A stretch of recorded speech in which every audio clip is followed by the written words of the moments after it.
नमस्कार दोस्तों, स्वागत है आपका एक और नई वीडियो में। जैसे कि आप लोग को पता है करवा चौथ आ रहा है और सब लेडीज़ों के मन में ये इच्छा रहती है कि ये करवा चौथ आ रहा है, ये किसका पहला करवा चौथ होता है या इस साल हम प्रेग्नेंट हैं तो हम ये सोचते हैं कि हमको ये व्रत रखना चाहिए या नहीं रखना चाहिए।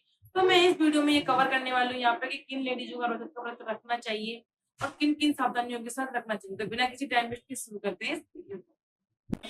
इस साल जैसे कि आप प्रेग्नेंट हैं, तो आपको पता है आपके बेबी के लिए आपसे अच्छा न्यूट्रिशन मिलता है। तो अगर आप व्रत रखेंगे तो आपके बेबी पे भी असर पड़ेगा। तो हमको इस चीज़ का ध्यान रखना चाहिए कि हम किस तरह से व्रत रखें ताकि हमारे लिए, हमारे बेबी के लिए हार्मफुल ना हो।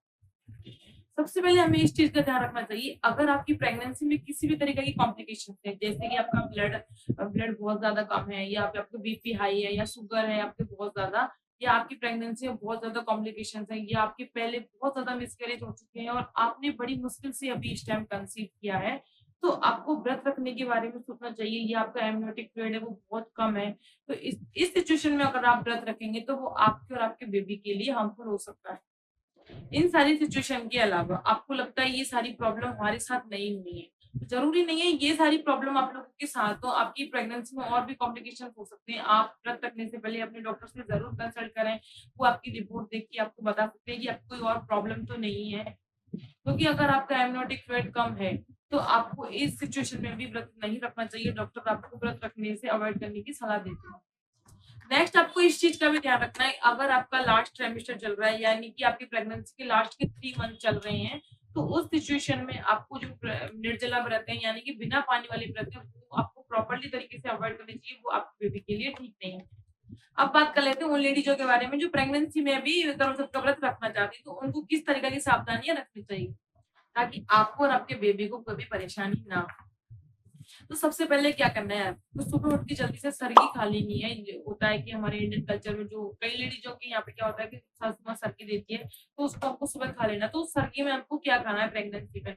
आप थोड़े से ड्राई फ्रूट्स खा लीजिए, आप दूध भी पी सकते हैं, आप फल खाइए और आप दाल-रोटी भी खा सकते हैं। आपको शुगर वाली चीज़ें, मिठाई वगैरह अवॉइड करनी है क्योंकि इससे क्या होगा कि आपको एसिडिटी की प्रॉब्लम भी हो जाएगी, आपको जल्दी भूख लग सकती है, आपको ज़्यादा प्यास भी लग सकती है, तो आपको ये सारी चीज़ों से बचना चाहिए। इसके अलावा आप नारियल पानी या लिक्विड चीज़ें भी ले सकते हैं। उसके बाद आप रेस्ट कर लीजिए, आराम से सो जाइए। फिर उसकी थोड़ी देर बाद उठ के आप आराम से फ्रेश-व्रेश होजिए, नहा लीजिए और जो आपके फास्ट की प्रिपरेशन है, वो आप अच्छे से कर लीजिए और आप कहानी-वहानी सुनने के बाद कई कई लोगों के यहाँ पे क्या होता है कि दोपहर में कहानी सुन लेते हैं। कई जगह पे हम शाम के टाइम जब चाँद उगने वाला होता है, उस टाइम कहानी सुनते हैं। लेकिन आप दोपहर में कहानी-वहानी सुनने के बाद तो मेरा जब मैं प्रेग्नेंट थी, तो मैंने भी करवा चौथ का व्रत रखा था, तो मेरा भी 8 मंथ चल रहा था। तो मैंने भी इसी तरह से करा था कि जब मैंने क्या दोपहर में कहानी सुन ली थी, उसके बाद मैंने लिक्विड जो चीज़ें होती हैं, वो अच्छे से पी ली थी, जूस वगैरह अच्छे से पी लिया था।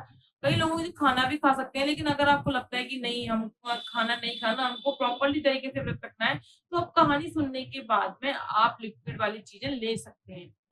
उसके बाद आप रात को चाँद उगने के बाद अच्छे से आप चाँद को अर्घ देने के बाद आप प्रॉपर्ली खाना खा लीजिए। लेकिन आपको इस चीज़ का भी ध्यान रखना है कि जब भी आप खाना खाओ तो आपको एक साथ खाना नहीं खाना है, ऑयली फूड या स्वीट नहीं खाना है आपको। आप पहले लिक्विड चीज़ें ही लीजिए, फिर उसके थोड़ी-थोड़ी देर बाद आप अच्छे से खाना खाइए। नहीं तो आप एक साथ अगर ऑयली चीज़ें खाएँगे या आप चाय-कॉफ़ी पिएँगे एक साथ तो आपको गैस की प्रॉब्लम हो जाएगी, वो जो आपके लिए ठीक नहीं है, आप बहुत ज़्यादा परेशान हो जाएँगे।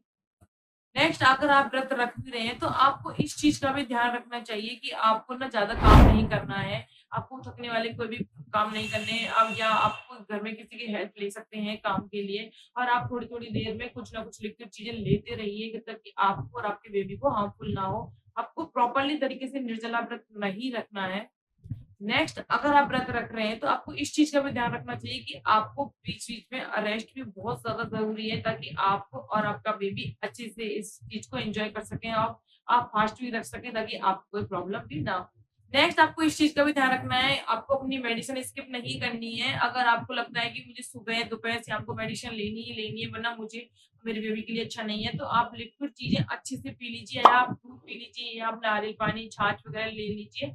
उसके बाद आप अपनी मेडिसिन कंटिन्यू कर सकते हैं। नेक्स्ट आपको इस चीज़ का भी ध्यान रखना है कि आपको बाहर घूमने के लिए नहीं जाना है। अगर आप बाहर घूमने के लिए जाएँगे तो आपको थकान बहुत जल्दी हो जाएगी, आपको भूख भी लगेगी, प्यास भी लगेगी। ये आपकी और आपके बेबी के लिए ठीक नहीं है। और फास्ट के बीच में आपको अपने बेबी की मूवमेंट भी फ़ील करनी है। अगर आपको लगता है कि आपकी बेबी की मूवमेंट स्टार्ट हो चुकी है, तो आपको इस चीज़ को भी ध्यान रखना है। अगर आपको लगता है कि मेरा बेबी मूवमेंट नहीं कर रहा है, मेरा फास्ट है, तो मैं क्या करूँ, आपको फास्ट को भूल करके अपने डॉक्टर से कंसल्ट करना चाहिए। अगर आपको लगता है कि आपको वोमिटिंग के चक्कर बहुत ज़्यादा आ रहे हैं, तो आपको कुछ ना कुछ ज़रूर खाना चाहिए। तो आज की इस वीडियो में हमने कवर किया था कि आपको प्रेगनेंसी में किस तरह से करवा चौथ का व्रत रखना चाहिए। आई होप ये वीडियो आपके लिए बहुत ज़्यादा हेल्पफुल रहे। वीडियो पसंद आए तो वीडियो को लाइक करें, चैनल को सब्सक्राइब करके चैनल से जुड़े रहें ताकि मैं आप लोगों के लिए ऐसी इंटरेस्टिंग वीडियो लाती रहूँ। मिलती हूँ मैं आप लोगों से नेक्स्ट वीडियो में। Thank you so much.